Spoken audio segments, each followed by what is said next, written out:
बिस्मिल्लाहिर्रहमानिर्रहीम अस्सलामु अलैकुम अल्लाहुम्मा सल्लि अला व अला आले मोहम्मद सल्लल्लाहु तआला अलैहि वसल्लम। वेलकम टू सियासी शतरंज। मैं हूं ख़वातीन और हज़रात तलाजत। हम जानते हैं इलेक्शन सर पे है और हर कोई कैंपेन चला रहा है। पाकिस्तान की आबादी का बड़ा हिस्सा नौजवानों पर मुश्तमिल है, इसलिए अब ज़्यादातर कोशिश की जा रही है कि नौजवानों को टारगेट किया जाए। अब थोड़ी देर पहले हमने देखा कि शहबाज शरीफ साहब नौजवानों से गुफ्तगू कर रहे थे, लेकिन उससे भी पहले बहुत ज़्यादा इंपॉर्टेंट गुफ्तगू हुई है नौजवानों के साथ। जी हाँ, जो कॉन्फ्रेंस हुई है उसे कहा गया है नेशनल यूथ कॉन्फ्रेंस, जिसमें 2500 के करीब तलबा और तालिबात मौजूद थे, जिससे चीफ ऑफ आर्मी स्टाफ सिपा सालार जनरल आसिम मुनीर साहब ने खिताब किया और बड़ा कैंडिड और फ्रैंक इंटरव्यू और डिस्कशन इसे कहा जा रहा है कि जिस तरह तलबा और तालिबात ने सवाल जवाब का सिलसिला किया और जो सवाल पूछे गए सबके जवाब दिए गए, बड़ी बड़ी स्टेटमेंट्स दी गई। यकीनन बहुत इंपॉर्टेंट हैं जो स्टेटमेंट्स आज हमारे सिपा सालार ने पूरी कौम के लिए दी हैं। एड्रेस टू द यूथ कहा जा रहा है, नौजवानों से उन्होंने खिताब किया पूरी कौम के, और उन्होंने बहुत सारे सवालों के जवाब दिए। फॉर एग्जांपल, जब उनसे अफ़गानिस्तान का सवाल पूछा गया तो उन्होंने कहा कि मेरे एक भी पाकिस्तानी को अगर ख़तरा हुआ तो अफ़गानिस्तान बी डैम्ड, परवाह नहीं करेंगे, भाड़ में जाए अफ़गानिस्तान, पर मेरा हर पाकिस्तानी महफूज रहना चाहिए। ईरान के सवाल पे सिपा सालार ने कहा ईरान हमारा ब्रादर मुल्क है, पर किसी को बैक स्टैब करने की इजाज़त नहीं देंगे, पीठ में छुरा घोंपने की इजाज़त नहीं देंगे। ये वाजे कर दिया कि पाकिस्तान अपनी खुद मुख्तारी पर कभी समझौता नहीं करेगा। ये भी कह दिया उन्होंने, क्योंकि यकीनन जब नौजवान सवाल पूछते हैं तो बहुत सारे सवाल आजकल हम जानते हैं सियासत के ऊपर होते हैं। हमारे जब निगरान वज़ीर आज़म गए थे लम्स, तो फिर कितने दिन लम्स का हैशटैग चलता रहा ट्रेंड में, यकीनन वो सवाल जवाब कोई भूल नहीं सकता। खैर, यहाँ जो सवाल जवाब हुए वो थोड़े से मुख्तलिफ थे। वाज़े कर दिया सिपा सालार ने, तमाम सियासत का मतलब पावर है, सिर्फ ताकत की खातिर सियासतदान सियासत करते हैं। उन्होंने ये भी बताया कि वो DGMI और ISI रह चुके हैं, तमाम सियासी जमातों से उनका वास्ता पड़ा है, वो इंटरेक्शन करते रहे हैं और सबको वो अच्छी तरह जानते हैं।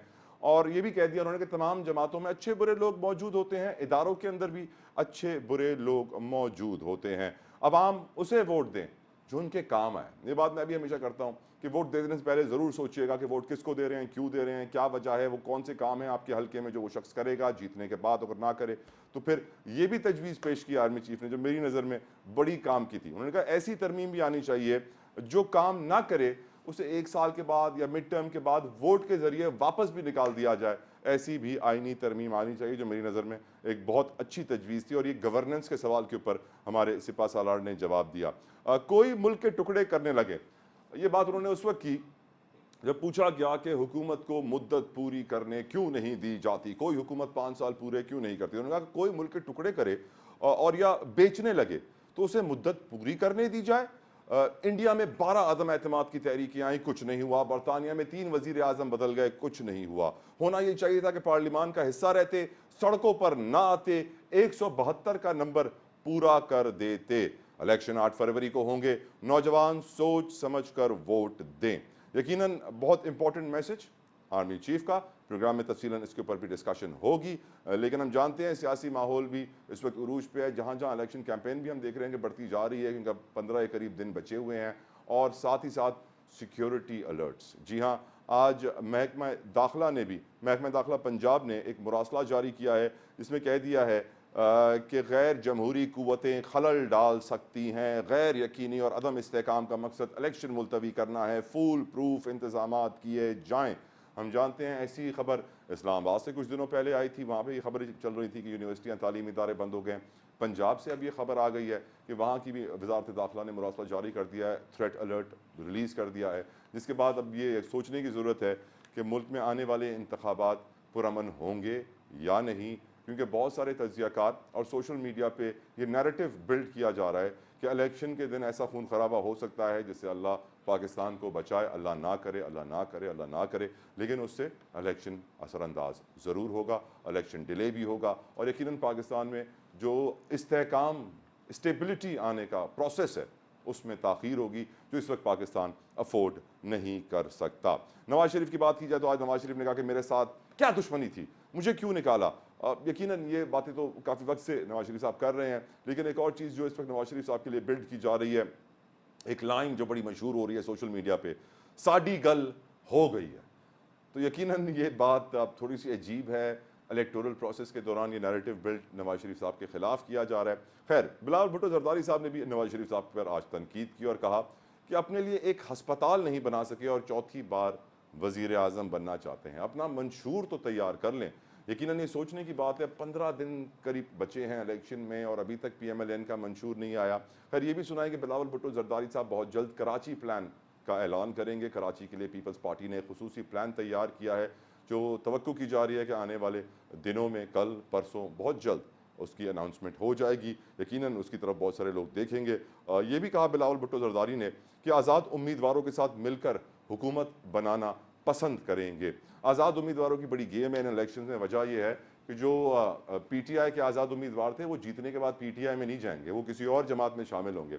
हकीकत तो ये है कि अब जो नए अहकामात आए हैं उसके मुताबिक अब PTI का नाम भी नहीं बचेगा, क्योंकि PTI पार्लिमानी सियासत से अब उसका पत्ता साफ कर दिया गया है। कोई अब उसका मुस्तकबिल नज़र नहीं आ रहा पार्लिमानी सियासत में पाकिस्तान तहरीक इंसाफ का। तो यकीनन जो PTI के आज़ाद उम्मीदवार हैं उनको कोई और पार्टी ज्वाइन करनी पड़ेगी या आज़ाद रहना पड़ेगा। यह अब फैसला आने वाला वक्त बताएगा कि वो क्या करते हैं। लेकिन इसके अलावा आज हमारे प्रोग्राम में एक बड़ी एक्सक्लूसिव स्टोरी मैं आपके सामने रखने जा रहा हूँ।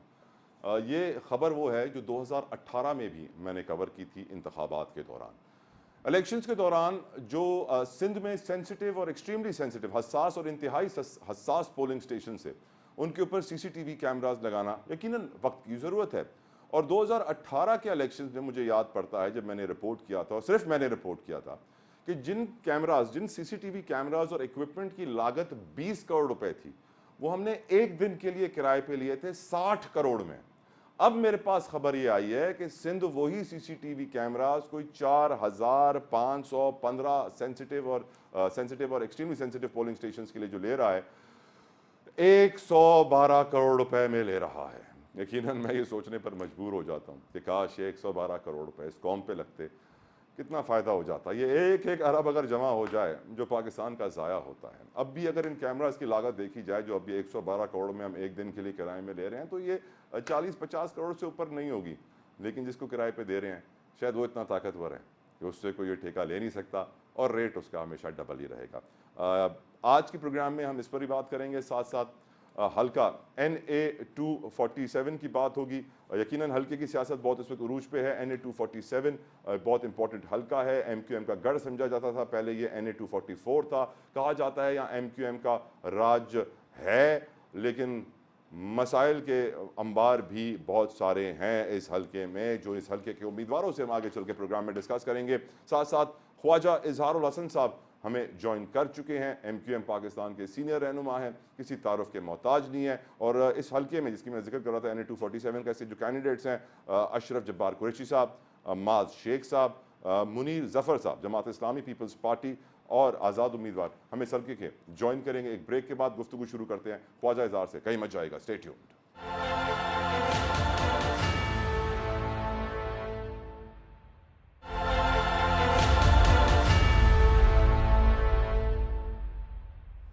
वेलकम बैक टू सियासी शतरंज। Without any further delay discussion का आगाज करेंगे। ख्वाजा इजहारुल हसन साहब हमारे साथ मौजूद है। MQM पाकिस्तान के सीनियर रहनुमा, किसी तारुफ के मोहताज नहीं है। ख्वाजा साहब बहुत बहुत शुक्रिया सर आपके कीमती वक्त के लिए। सर आपसे गुफ्तगू का आगाज़ में आज की ही सिपा सालार की जो एड्रेस टू द यूथ था, जो उन्होंने नौजवानों से खिताब किया है 2500 तलबा के सामने, उसमें जो पॉइंट उन्होंने एक रेस किया मैं आपके सामने रखता हूँ।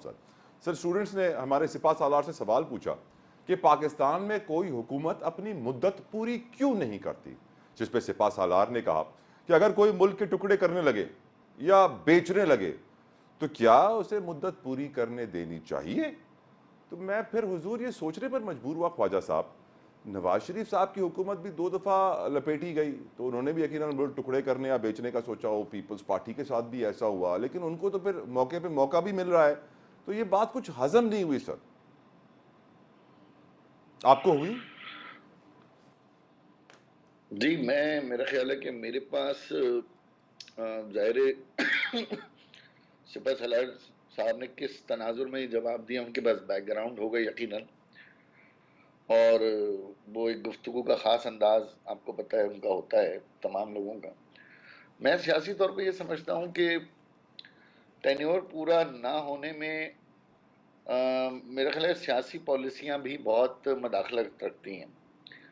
जब एक जमात तमाम जगहों से एक सपोर्ट के साथ हुकूमत में आती है, तो ऐसा क्या हो जाता है कि 3 साढ़े 3 साल बाद उसी वजीर आजम या उसी जमात के अपनी अदलिया से, अपनी इस्टेब्लिशमेंट से, अपने इत्तेहादियों से इख्तलाफात शुरू हो जाएं। और मुल्क तोड़ने अच्छा, और कोई भी बेचने की जमात बात हो, ऐसे, मुल्क तोड़ने और बेचने की बात हो जी, सर। मैंने आपसे कह दिया कि मैं उस कॉनोटेशन के पीछे यकीनन पस मंज़र होगा, तो मैं उसको बयान करने से कासिर हूँ, यकीनन उसके पीछे कोई पस मंज़र होगा। लेकिन मैं अपनी बात ज़रूर ये समझता हूँ, जो मैं समझता हूँ कि जुमलों से ये समझाऊँ कि मुल्क बेचने और टूटने की इस्तिलाह के पीछे यकीनन मुल्क के मफादात जुड़े होंगे, तभी तो इस किस्म के क्लैशेज़ होते हैं। हमने तो 88 से देखा है, 88 में हम हुकूमत में थे, 20 महीने बाद ही पीपल्स पार्टी की हुकूमत चली गई, फिर नवाज शरीफ साहब आ गए, फिर वो चले गए, फिर बेनजीर साहब आ गई, फिर चली गई, फिर 97 आया। अच्छा, ऐसा होता क्यों है बार बार? आखिरकार हुकूमत में आते हैं तो मैं आपको सिर्फ बिटवीन द लाइंस बता रहा हूँ, बड़े बड़े वादे करके आते हैं ना, बड़े बड़े दावे करके आते हैं, जी हम ये कर देंगे, हम ये कर देंगे, और उसमें आप बहुत सारे क्वार्टर्स को मुतमईन करते हैं, और फिर जब आ जाते हैं तो दूसरा फरीक जो है ना, वो फिर अपने रास्ते और अपने वादे करने पे लग जाता है। तो हम तो सियासतदान ही आपस में एज इंस्टीट्यूशन मुत्तहिद और मुत्तफिक नहीं है। तो जाहिर सी बात है, मौके, अभी अब पीडीएम की मिसाल ले लें ना, 16-17 महीने कैसे शेरो शिकर रहे, 10 वजारतें, वजीर खारजा सदर पीटीआई का, वजीर आजम पीएमएलएन का, वजीर खारजा पीपल्स पार्टी का, गवर्नर एमकेएम का, मतलब पूरी दुनिया हुकूमत में है। यकीनन लेकिन ऐसे यकीनन 17 महीने बाद क्या हुआ कि लबो लहजा ही चेंज हो गया एक दूसरे के सर, लिए। अभी भी वो इलेक्शन की वजह से गुत्थम गुत्था है, रिजल्ट आने के बाद सब बगल गिर होंगे। सर अब ये बताइए कि जहांगीर हाँ, खान तरीन साहब का आज का स्टेटमेंट है, ऐसी हुकूमत कायम होनी चाहिए जो 5 साल पूरे करे। आपको लगता है जो हुकूमत आ रही है वो 5 साल पूरे करेगी, या बीच में वो भी तोड़ने या बेचने की बातें हो जाएंगी कि ये भी उन्हीं में से है? देखिए, मैं ये समझता हूँ कि हुकूमत का मतलब चीफ एग्जीक्यूटिव और उसकी काबीना होती है।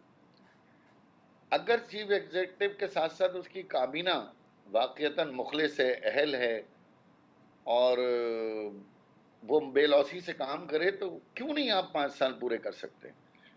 आप बजाय कि अपने मुखालफिन को अगले 5 साल के टेन्योर में दबाने, अपने आने वाले वक्त के टेन्योर के लिए मुल्क की दौलत को समेटने, फिर आने वाले वक्त में आप किस तरह इलेक्शन को रिक करेंगे उसको खरीदने, अदलिया में उठापटक करने, इस्टेब्लिशमेंट में उठापटक करने, ब्यूरोक्रेसी में छेड़छाड़ करने, जब इस किस्म के मामला होते हैं तो फिर बेचैनी आ जाती है।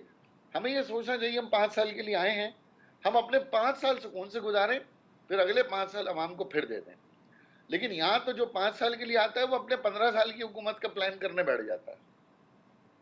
सर आज हमारे सिपा सालान ने एक और तजवीज़ भी पेश की। सवाल था उनसे गवर्नेंस के हवाले से कि मुल्क में गवर्नेंस कैसे बेहतर होगी। तो उन्होंने कहा कि ऐसी आईनी तरमीम होनी चाहिए जिससे मिड टर्म या 1 साल के बाद अवाम वोट के जरिए अपने उन नुमाइंदों को असेंबलियों से बेदखल भी कर सकें जो परफॉर्म ना कर रहे हों। आपकी नज़र में अच्छी अच्छी तजवीज़ है सर?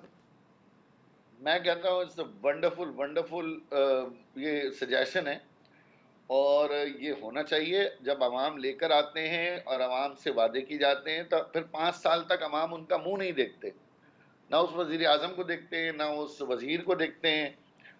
चलो एमपी एमएनए अगर इलाके में रह रहे हैं तो उसके घर तो पहुंच जाते हैं, वज़रा के तो घर भी नहीं जा सकते। तो ये अवाम के पास इख्तियार होना चाहिए, और इसके साथ साथ मैं ये समझता हूँ सिर्फ ये एक नहीं, ऐसे कई इख्तियार, खास तौर पे जो हमारे यहाँ करप्शन है उसके ऊपर इस्तिलाहात की ज़रूरत है। जो हमारे यहाँ इसके अलावा वाइट कॉलर क्राइम में, उसमें कभी कोई नहीं पकड़ गया पाकिस्तान की 70 साल तारीख में। वो तो सर इसी नैब की तरीके से बुराइयां हमारे सब यहाँ करते हैं, पर नैब को बंद कोई नहीं कर सकता सर। बंद ना करें, उसमें रिफॉर्म्स तो करें, एक नेशनल कंसेंसस तो बनाएं। ये थोड़ी है कि इस हुकूमत को सूट कर गया तो वो तरमीम ले आई, दूसरी हुकूमत का कुछ और सूट कर गया तो वो तरमीम ले आई। ये इदारे कौमी इदारे हैं। कौमी इदारे का मतलब है जिसके ऊपर पूरी कौम का इन्हिसार है, जो कौम का मुस्तकबिल है। तो इस पर नेशनल कंसेंसस के साथ मैं तो कहता हूँ, मुझे मौका दिया अल्लाह ताला ने, तो मैं तो यकीनन नेशनल असेंबली में ये तजवीज़ रखूँगा, करारदाद पेश करूँगा कि भाई एक मुश्तरका ऐसी कमेटी बनाई जाए स्पेसिफिकली जो नैब रिफॉर्म्स करे और उस मुल्क के अंदर करप्शन को किला कमा करने के लिए अपनी कोशिश करे थ्रू आउट द पाकिस्तान। तो अग्री। इस तरह की कोशिशें पार्टी वाइज नहीं, नेशनल कंसेंसस वाइज होंगी, जिसमें ये तजवीज़ जो दी गई है मैं समझता हूँ तजवीज़ तो बहुत अच्छी है कि अगर 1 साल तक कोई वज़ीर परफ़ॉर्म ना करे, कोई एमपी, एमएनए परफ़ॉर्म ना करे, वज़ीर-ए-आज़म परफ़ॉर्म ना करे, तो अवाम को उसके हलके के बाद इतनी ताकत तो हो ना कि भाई आपने परफ़ॉर्म नहीं किया, आप हमारे दरमियान नहीं रहे, हमारे जीने-मरने पे खड़े नहीं रहे, तो हम आपको हटा के दूसरा नुमाइंदा ले आते हैं। सर सिक्योरिटी सूरत हाल, पहले 2 दिन पहले ये खबर आई कि इस्लामाबाद के तालीमी इदारे बंद हो रहे हैं सिक्योरिटी थ्रेट की वजह से, फिर तरदीद आई आईजी साहब की तरफ से। आज सर महकमा दाखिला पंजाब ने मुरासला जारी कर दिया है और कह दिया है कि गैर जमहूरी कुव्वतें खलल डाल सकती हैं, गैर यकीनी और अदम इस्तेहकाम का मकसद इलेक्शन मुलतवी करना है, फूल प्रूफ इंतजाम किए जाएँ। सर मैं हैरान हूँ कि अगर पंजाब में हालात ख़राब हैं, सिक्योरिटी थ्रेट है, इस्लामाबाद में है, सर सिंध में नहीं है आपकी नज़र में? क्यों नहीं, दहशतगर्दी के बहाने पे तो सिंध भी रहा है बहुत ज़्यादा। सिंध ने भी बहुत ज़्यादा जानी और माली नुकसान उठाया है, लेकिन हमारे यहाँ तो अलमिया ये कि मोहतरमा फातिमा जिन्ना से लेकर हर इलेक्शन दंगे फसाद की नज़र ही हुआ है। और कह रहे हैं ये वाला और इलेक्शन भी कहीं ना होगा कहीं सर, कह बहुत सारे तज्जियाकार सोशल मीडिया पे नैरेटिव बिल्ड किया जा रहा है कि इलेक्शन में कुछ ऐसा होगा कि इलेक्शन मुलतवी हो जाएगा। ये नहीं, मेरा नहीं ख्याल कि अब इलेक्शन मुलतवी, पाकिस्तान अब इतनी माशी और गैर जमहूरी बोझ बर्दाश्त नहीं कर सकता। इलेक्शन तो होंगे, लेकिन ये देखना है कि इंतजामिया इसको कितना पीसफुल और इतना इसको कंट्रोल रखती है, नॉन वायलेंट रखती है। और तमाम सियासी कारकुनान, सियासी लीडरान की भी जिम्मेदारी है कि वो अपने वर्कर के दरमियान किस किस्म की तकारीर कर रहे हैं। कुछ लोग अच्छी तकरीरें नहीं कर रहे, बड़ी इश्तियाल अंगेज तकरीरें कर रहे हैं, वर्करों के दरमियान इंसाइटमेंट ऑफ वायलेंस का सबब बन रही हैं उनकी तकरीरें। तो ऐसे जिम्मेदारी का मुजाहरा करना चाहिए और इलेक्शन कमीशन को नोटिस भी लेना चाहिए। लेकिन इंशाल्लाह उम्मीद है, जहाँ तक सिंध की बात है, ओवरऑल अर्बन सिंध जिसकी मैं नुमाइंदगी करता हूँ, यहाँ पर इंशाल्लाह पुरअमन होगा। कराची में कहीं ना कहीं शरारतें हो रही हैं, कहीं हुक्मरान जमात शरारत कर रही है, कहीं तब्दीली कर रही बहुत है, सारी शरारतों के इल्जाम आप कहीं पर भी आ जाते हैं सर कि एमक्यूएम ने किए हैं। नहीं। अल्लाह का शुक्र है, अब तक हमारे खिलाफ ना कोई शिकायत है, ना कोई कंप्लेंट है, और ना ही इस सिलसिले में कोई रिपोर्ट हुई आपके नहीं सर, चैनल के जरिए। वो हम तो बहुत ही पीटीआई वालों की भी कंप्लेन आई थी सर, पीपल्स पार्टी की भी आई थी एक ही दिन पे कि उनके कैंप पे धावा बोल दिया। खैर सर आगे बढ़ते हैं, आगे बढ़ते हैं, आगे बढ़ते हैं। अब एक एक्सक्लूसिव खबर है सर, मेरी थी 2018 में भी, आज भी मैं ही सबसे पहले आपके सामने ये खबर लेकर आ रहा हूं। सर 2018 में मैंने ख्वाजा साहब रिपोर्ट किया था जब इलेक्शन हुए थे, 20 करोड़ लागत के सीसीटीवी कैमरा के अगर मैं खरीदने जाऊं हमेशा के लिए मेरे हो जाएंगे तो वो 20 करोड़ के आएंगे। हमने एक दिन किराए पे लिए थे हुजूर 60 करोड़ रुपए में। अब दोबारा इस इलेक्शन के अंदर भी जिन कैमरा से, क्योंकि अब महंगाई हो गई है तो वो 20 करोड़ वाले डबल 40-50 करोड़ के हो गए हैं, हम वो एक दिन किराए पे ले रहे हैं 112 करोड़ रुपए के सर। लेकिन किसी सियासतदान की तवज्जो इस तरफ नहीं जाती, किसी जमात की तवज्जो इस तरफ नहीं जाती, क्योंकि जिस कंपनी को ठेका मिल रहा है वो बहुत ताकतवर है और उनके पीछे बड़े लोग हैं, सबके पर जलते हैं सर।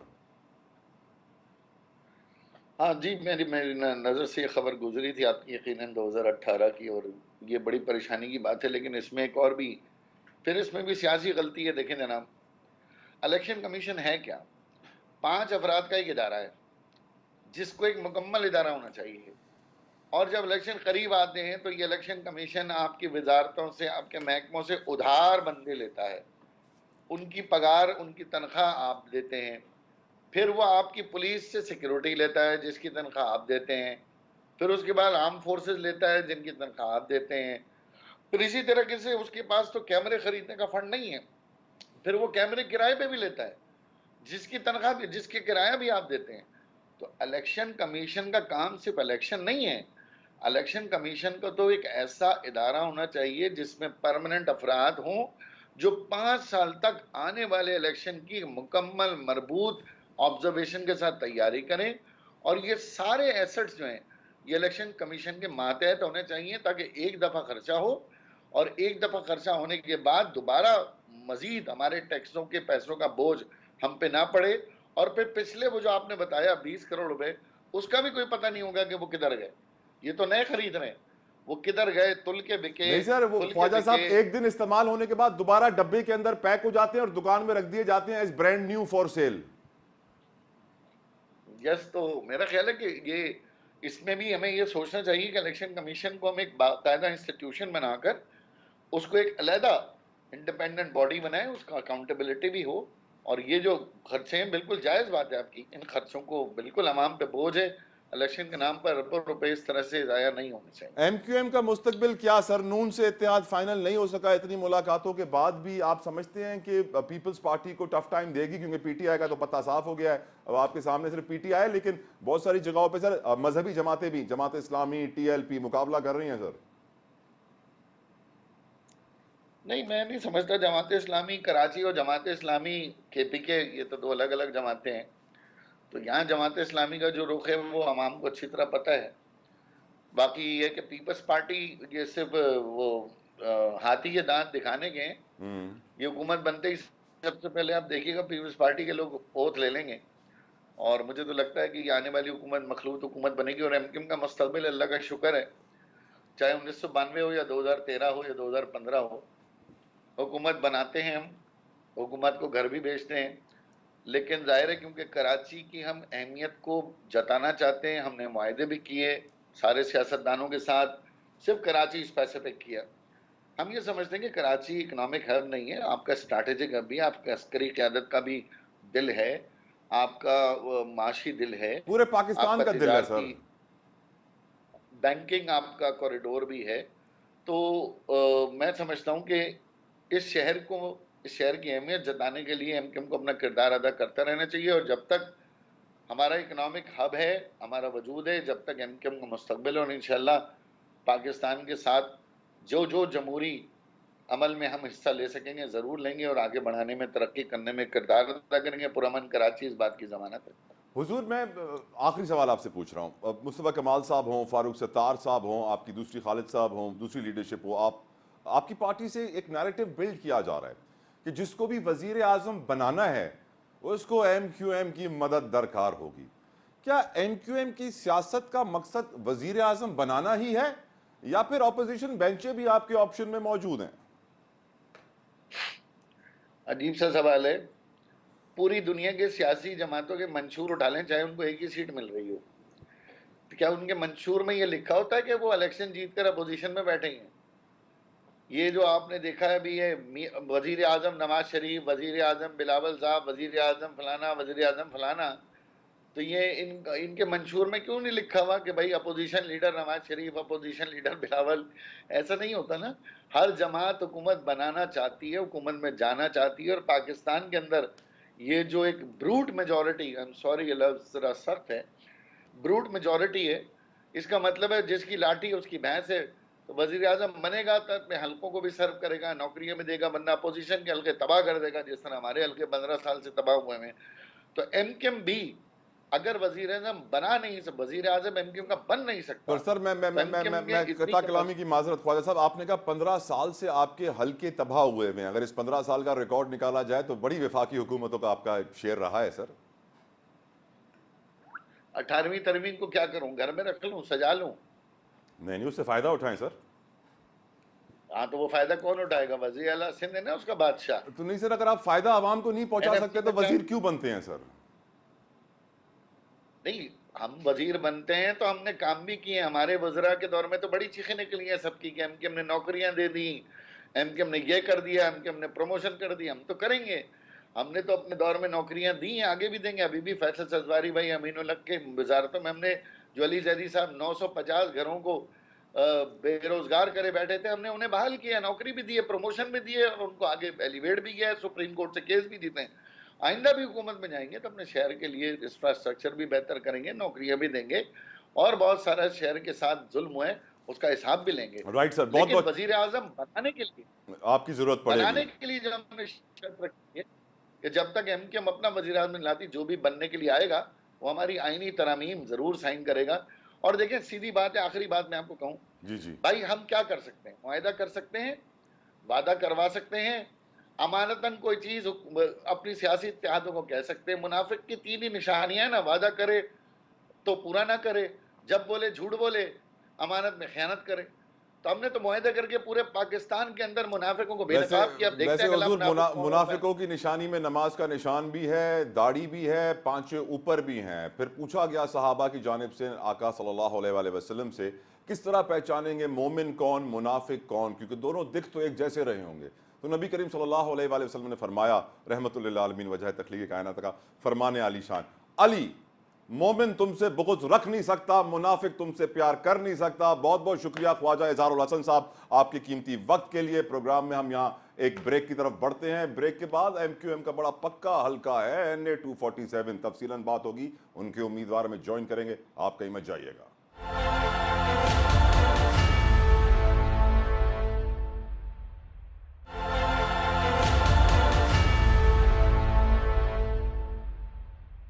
सियासी शतरंज में एक बार फिर आपको खुशामदीद कहेंगे। हल्का है कराची का NA 247, बहुत इंपॉर्टेंट हल्का है। इस हल्के को MQM का हल्का समझा जाता है, लेकिन यहाँ पर मुकाबला सख्त है। पहले भी हमने यही देखा है, PTI ने भी बड़े वोट लिए थे इस हल्के से पिछले इलेक्शन में, TLP ने भी लिए थे, जमात इस्लामी के कैंडिडेट ने भी लिए थे, आज़ाद उम्मीदवार बड़े स्ट्रॉन्ग नजर आए। लेकिन इस दफ़ा इस हल्के के अंदर भी हम देख रहे हैं कि मुकाबला है बहुत सारी जमातों के दरमियान, और इस हल्के के जो कैंडिडेट्स हैं वो हमने उनको मदऊ किया है, उनको दावत दी है आज प्रोग्राम का हिस्सा बनने के लिए, ताकि उनसे पूछ सकें कि क्या उनको अवाम के मसाइल का शऊर है, क्या उनको ग्राउंड रियलिटी की खबर है या नहीं।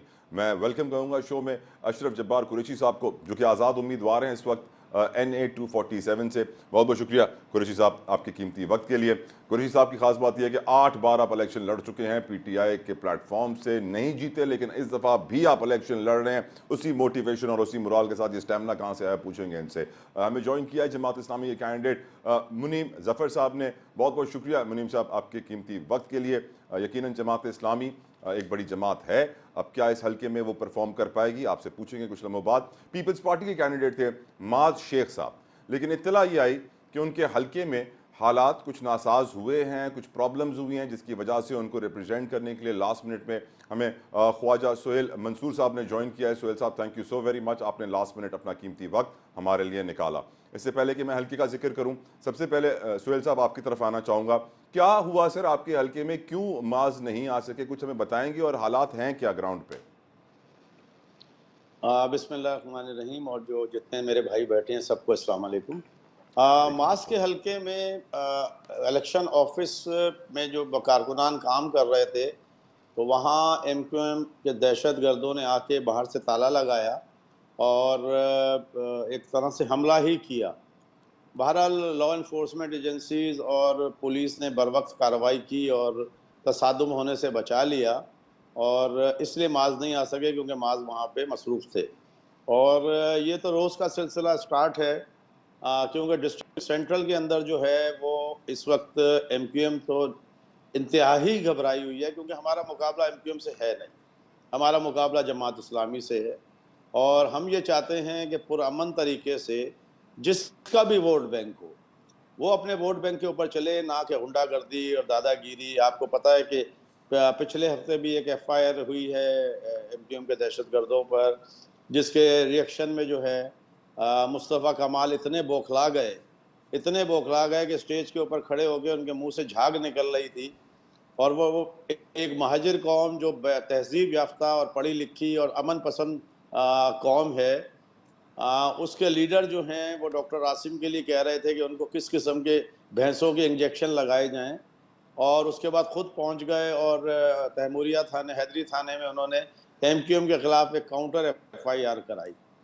तो मुझे समझ में नहीं आ रही कि देखें, बात यह है कि अगर इनका मैंडेट था कराची में तो इनको तो सुकून से बैठ जाना चाहिए था, लेकिन क्योंकि माजी में इनकी एक आदत पड़ चुकी है, और मैं भी जाहिर है कि MQM के साथ 36 साल रहा हूँ, तो मैं ये सारी चीज़ें जानता हूँ कि यहाँ पर जो है सुबह 9 बजे जो है वो वोट पूरे हो जाते थे दहशत की वजह से या बंदूक के जोर पर, और 10 बजे 11 बजे जो है वो डब्बे भर दिए जाते थे और 5 बजे अनाउंसमेंट हो जाती थी, या कोई और जो भी हरबे होते थे कि वहाँ पे पोलिंग एजेंट्स को भगा दिया जाता था, प्रिजाइडिंग ऑफिसरों को जोरोकोप भी किया जाता था और उनको धमकाया भी जाता था। जी सर। अब अल्हम्दुलिल्लाह कराची में क्योंकि रेंजर्स और लॉ इन्फोर्समेंट एजेंसीज, पुलिस ने जो है एक अमन का पूरा सिस्टम कायम कर दिया है, तो अभी भी ये उन ओछे हटकंडों से नहीं हट रहा है। राइट, सोहेल साहब I come back to you. Sohail साहब I come back to you. मुझे इजाजत दीजिए, मैं जमात इस्लामी का भी इस सूरत हाल में मौक़िफ़ जानूं। मुनीम ज़फ़र साहब, आपकी नज़र में ग्राउंड रियलिटी क्या है? क्या आप अपने हल्के के मसाइल से आगाह हैं? क्या करेंगे इलेक्शन जीतने के बाद? अस्सलाम वालेकुम। वालेकुम अस्सलाम। जितने हैं उनको मैं सलाम पेश करता हूँ, यहाँ जो साथी बैठे हैं। देखिए अल्हम्दुलिल्लाह जमात इस्लामी इस हल्के के मसाइल से पूरी तरह आगाह है। इस वक्त यहाँ इस टाउन में जहाँ ये NA-247 है, यहाँ हमारा टाउन चेयरमैन भी हमारे हैं इस वक्त, और हम बखूबी वाकिफ़ हैं कराची के सूरत हाल से भी और NA-247 के मसाइल के हवाले से भी। बिलखुसूस हमारे इस पूरे हल्के के अंदर बहुत बड़ा मसला है इस वक्त, इंफ्रास्ट्रक्चर का मसला है। इसी तरह यहाँ खेलों के मैदान और पार्कों का प्रॉब्लम है कि पार्क उजड़ चुके हैं, खेलों के मैदान मौजूद हैं लेकिन वो कचरादान का मंजर पेश करते हैं, और लिहाजा हम ये चाहते हैं कि ज़ाहिर बात है इलेक्ट होने के बाद हम इन सारे मसाइल को एड्रेस भी करेंगे इंशाअल्लाह।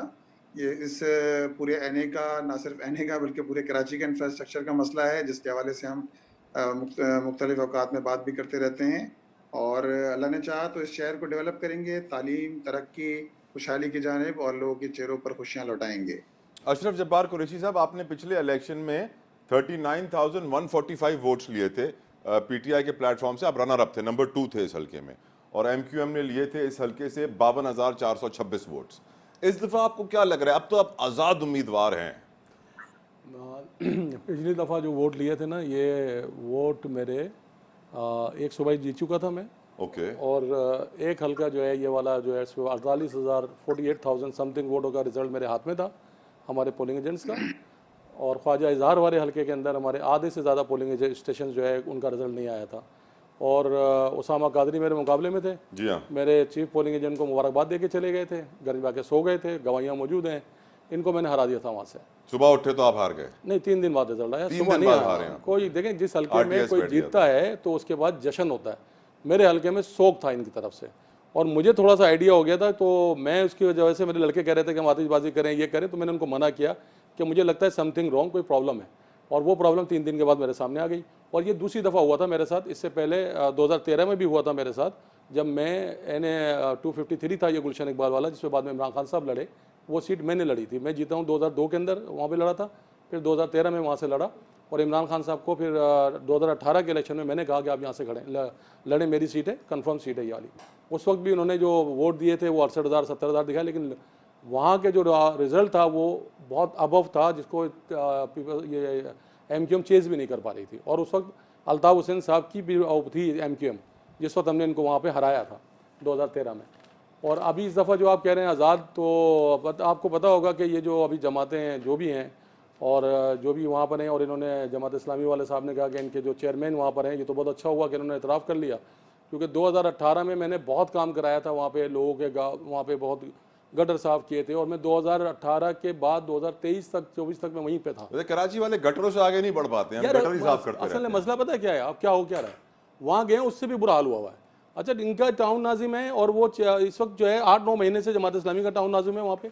मैं एक गली में जाता हूँ, वहाँ के लोग मुझे कॉल करते हैं, मैं वहाँ जाता हूँ, वहाँ जाके देखता हूँ पूरी गली भरी हुई है। मैंने इनको 3 दिन का कहा, अभी की बात है, आज कल 23 तारीख तक का टाइम दिया था, मैंने इनको कहा ये गली साफ़ करवा दें, ये बहुत बड़े परेशान हो रहे हैं, ये बहुत पूरी गटर भरा हुआ था, पूरा पानी था, और मस्जिद और घर को निकल नहीं सकता था कोई भी वहाँ से। तो मैंने 3 दिन का कहा, इन्होंने अब तक कोई रिस्पॉन्स नहीं किया वहाँ पे। और कल मैं वहाँ जा रहा हूँ उस हल्के के अंदर, और उस गली को मैं साफ़ कराऊंगा, चाहे वो वायलेशन हो इलेक्शन कमीशन की या कुछ भी हो, क्योंकि वहाँ देखा भी नहीं जाता। पूरा हाल तबाह किया हुआ है, इंफ्रास्ट्रक्चर तबाह है। 8 महीने से ये वहाँ पर हैं, हल जमात इस्लामी के नाम पर। उससे पहले ये जमातें यहाँ पे मौजूद थी, MQM मौजूद थी, MQM का MNA था, उसको 1 अरब से ज़्यादा मेरे ख्याल में फ़ंड मिला है, PTI ने जब हुकूमत में दिया, कोई पैसे वहाँ नहीं लगाए। मैं पूछता हूँ कि यही सिलसिला अगर इन्होंने जारी और सारी रखना है, तो ये इलेक्शन लड़ने क्यों आते हैं? ये बराह रास्त चेक लिया करें, बात खत्म करें, घर बैठे आवाम को और हमें काम करने दें। हमारी बताओ, इन लोगों से इस मोरसी सियासत से जान तो छूटे किसी तरीके से। इलेक्शन जीतने के बाद कौन सी जमात ज्वाइन करेंगे? अभी तो आप आज़ाद हैं और PTI का मुस्तकबिल है नहीं। देखें, PTI जो है, PTI ने जो कुछ भी किया, और उसका नतीजा रिजल्ट आपके सामने।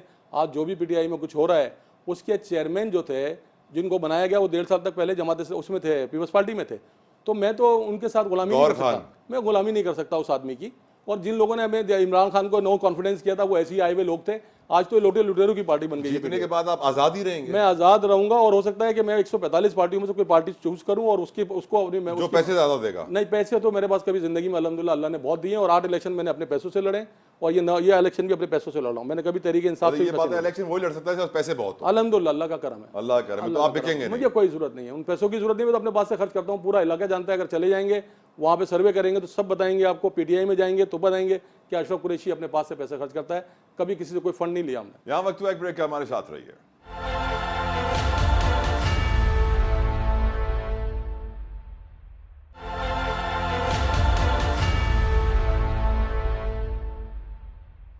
Welcome back. गुफ्तगू आगे बढ़ाते हैं। सर, पीपल्स पार्टी सुहेल साहब क्या कर रही है इस हल्के में और क्या करेगी जीतने के बाद?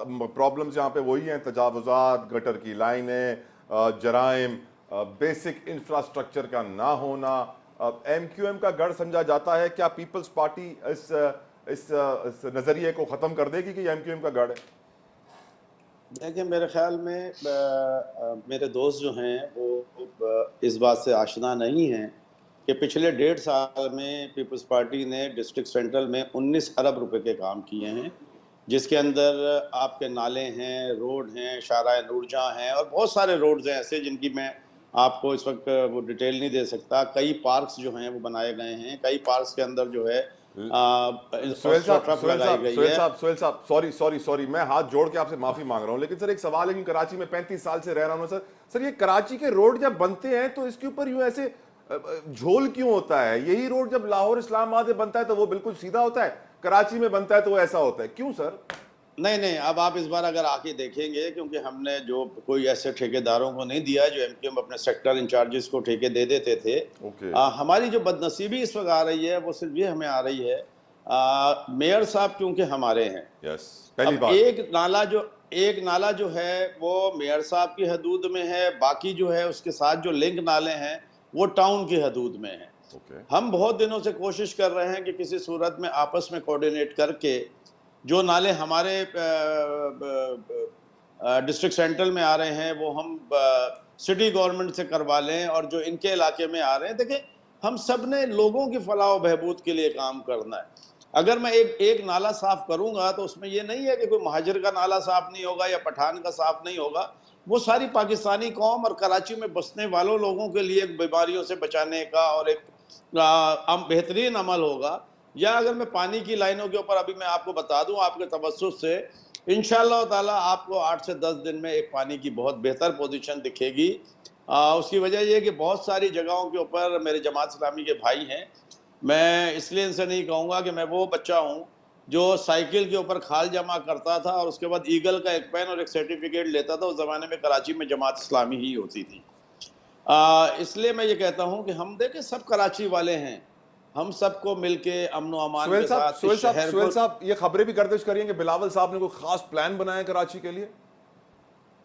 जी बिल्कुल, कराची के लिए स्पेशल मेगा प्रोजेक्ट्स भी हैं और शॉर्ट टर्म प्रोजेक्ट्स भी हैं और उसके ऊपर सारे काम हो रहे हैं। उसकी वजह यह है कि कराची जो है ये हर आदमी एक्सेप्ट करता है कि कराची में हर कौम और हर नस्ल और हर मजहब का आदमी बसता है और कराची उसको रोटी देता है, और पूरे मुल्क को बल्कि ये रोटी देता है, क्योंकि यहाँ से जो रेवेन्यू जाता है उसी से आपको NFC अवार्ड जो आता है।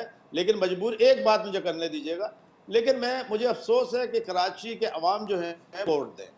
मैं ये नहीं कहता पीपल्स पार्टी को दें या किसी और जमात को दें, लेकिन अपना वोट का हक इस्तेमाल करें। 70-80% जब तक वोट नहीं निकलेगा इस मुल्क के ऊपर कभी भी इसकी तकदीर नहीं बदलेगी। तो लोगों को चाहिए कि अपनी तकदीर बदलने के लिए 5 साल में सिर्फ 1 घंटा निकाल लें। बिल्कुल सही फरमाया, बहुत अच्छी बात की आपने सुहेल साहब। मैं समझता हूँ अगर ये बात हमारे नौजवानों को समझ में आ जाए, कौम को समझ में आ जाए, मसले सारे हल हो जाएंगे। जमाते इस्लामी, मुनीम साहब, आपको लगता है जीत पाएगी? ये मैं इसलिए कह रहा हूँ क्योंकि हाफिज नईम उर रहमान साहब की अपनी ऑन रिकॉर्ड स्टेटमेंट है कि हम जीत रहे हैं, हमें जीतने दिया नहीं जा रहा। तो फिर लड़ने का फायदा क्या मुनीम साहब? तो देखें जी, जमात इस्लामी पे लोगों ने जमात पैदा किया बल्दियात के अंदर, आप भी जानते हैं कि शहर के लोगों ने वोट दिए। सर, वो बल्दियात में आपने जिससे इत्तेहाद किया था उसका नामो निशान मिटा दिया गया सर। नहीं, इस वक्त शहर की सबसे बड़ी जमात ने उस वक्त एडजस्टमेंट की थी, हमने इत्तेहाद नहीं किया था। हमने अपने निशान, तराजू के निशान पर हमने बल्दियाती इंतखाबात लड़े हैं और शहर के अंदर अल्हम्दुलिल्लाह जमात इस्लामी सबसे बड़ी जमात बनकर उभरी है, सबसे ज्यादा वोट हमने हासिल किए हैं। ये अलग बात है कि हमने बाद में एडजस्टमेंट की थी, और आपको भी पता है कि 193 वोट को किस तरह 173 वोट्स ने जो है 193 वोट्स को शिकस्त दी और किस तरह जो है शहर पर एक कब्जा मेयर जो है वो लाकर बिठा दिया। पिछली बार इलेक्शन में इस हल्के से जमात इस्लामी ने क्या अचीव किया था सर? कितने वोट मिले थे? 10,500 वोट मिले थे। तो आपको लगता है सर आप 10,500 वोट पे थे और MQM वाले जो थे वो 52,000 वोट? अब लोगों का माइंडसेट चेंज हुआ है, आपने देख लिया बल्दियात के अंदर, और इस वक्त जहाँ जहाँ हम कॉन्टेस्ट कर रहे हैं, राब्ता कर रहे हैं, मुलाकातें कर रहे हैं, अल्हम्दुलिल्लाह बहुत अच्छा जो है वो रेस्पॉन्स है। और शहर कराची के लोग, बिलखुसूस इस हल्के के लोग भी और ओवरऑल शहर कराची के लोग ये चाहते हैं कि ऐसे लोग आए कि जो उनके मसाइल हल कर सकें। क्या इस अमनो वक्त अमान शहर की का सूरत हाल से मुतमईन है मुनीम साहब आप नहीं, हल्के बिल्कुल में? मुतमईन नहीं है। इस वक्त शहर के अंदर जो सूरत हाल है, जिस तरह की जो छीना झपटी है, जिस तरह लोगों को मार दिया जाता है, नौजवानों को एक मोबाइल की वजह से मार दिया जाता है, छीनने की वजह से, बिल्कुल इत्मीनान नहीं है। हम समझते हैं कि स्ट्रीट क्राइम का खात्मा होना चाहिए और शहर के अंदर आप शहर के नौजवानों को, बड़ी तादाद में शहर के नौजवानों को कम अज कम पुलिस में होना चाहिए। अच्छा मुनीम साहब बिल्कुल सही कहा आपने, कराची के लोगों को कराची में नौकरी मिलनी चाहिए, लेकिन जमात इस्लामी के ऊपर एक जो बहुत बड़ी स्टेटमेंट, जो बहुत बड़ा इल्जाम लगता है, आज भी हमारे प्रोग्राम में ख्वाजा इज़हारुल हसन साहब ने कहा कि कराची की जमात इस्लामी अलग है, बाकी मुल्क की जमात इस्लामी अलग है। आप भी एग्री करते हैं इस बात से? देखिए, ख्वाजा इज़हारुल हसन साहब जो भी कहें का है, अब तो उनके अंदर की गवाहियां आ रही हैं ख्वाजा इज़हारुल हसन साहब की। उनको चाहिए कि मेरा ख्याल है कि वो अपने उससे तवज्जो दें काम पे। अल्हम्दुलिल्लाह जमात इस्लामी पूरे पाकिस्तान के अंदर अल्हम्दुलिल्लाह जमात इस्लामी तराजू के निशान पे खड़ी है और पूरे पाकिस्तान वो कहते हैं सर हाफिज नईम और रहमान साहब की जो सोशल मीडिया टीम है उसने आउटशाइन कर दिया है बाकी पूरी जमात इस्लामी की टीम को। अल्हम्दुलिल्लाह जमात इस्लामी कराची ने बहुत जबरदस्त प्ले करा है कि जितना मशहूर सर हाफिज नईम और रहमान साहब इस वक्त हो चुके हैं, उतनी मशहूर जमात इस्लामी नहीं हुई।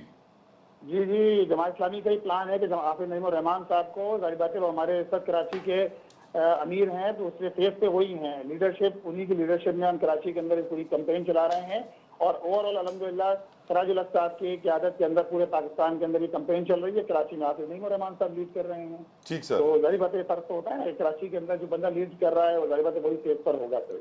अशरफ जब्बार कुरैशी साहब, अब पिछली बार मुस्तफ़ा कमाल ने पीएसपी की प्लेटफॉर्म से को 13,000 के करीब वोट लिए थे, एमक्यूएम ने तकरीबन 52,000, उसामा कादरी साहब ने, तो अब ये दोनों जमातें एक हो गई हैं। तो हमें ये भी दिमाग में रखना चाहिए कि ये जब वोट बैंक कनेक्ट होगा एक दूसरे के साथ, मजीद स्ट्रांग हो जाएगी एमक्यूएम। देखिए वोट बैंक तो था ही नहीं, और वो जो बना, जो भी वोट बैंक उन्होंने दिलवाया, आप कह रहे हैं सारे ठप्पे थे? बहुत ठप्पे थे, क्योंकि वजह ये है कि 2013 के इलेक्शन में एक रिजल्ट हमने चैलेंज किया था।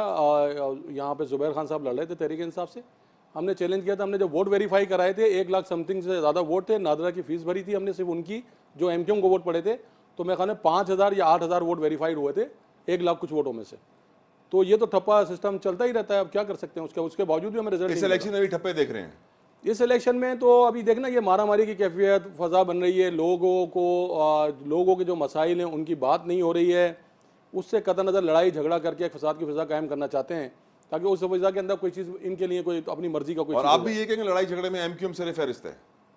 मेरे ख्याल में पिछला ट्रैक रिकॉर्ड तो यही है, अब तक का तो ट्रैक रिकॉर्ड यही है। और बात यह है कि मैं चाहता हूं कि अगर आपको इलेक्शन लड़ना है तो अवामी वोटों के साथ, अवामी कुव्वत के साथ लड़ें। हम जैसे अभी इस वक्त कैंपेन चला रहे हैं, या जिस तरह हमने तहरीक इंसाफ बनाई थी, तो हमने कोई, हमारे पास शहीद नहीं था तहरीक इंसाफ में, हमने आराम से लिया, हमने बहुत अच्छे उसके अंदर इलेक्शन लड़े और 2013 में हमने 9-0 से हम जीत गए थे। तो हमने बताया कि सियासत कैसे होती है इस शहर को, लेकिन लोग लड़ने और झगड़ने पे यकीन रखते हैं और काम पे तो यकीन रखते नहीं है।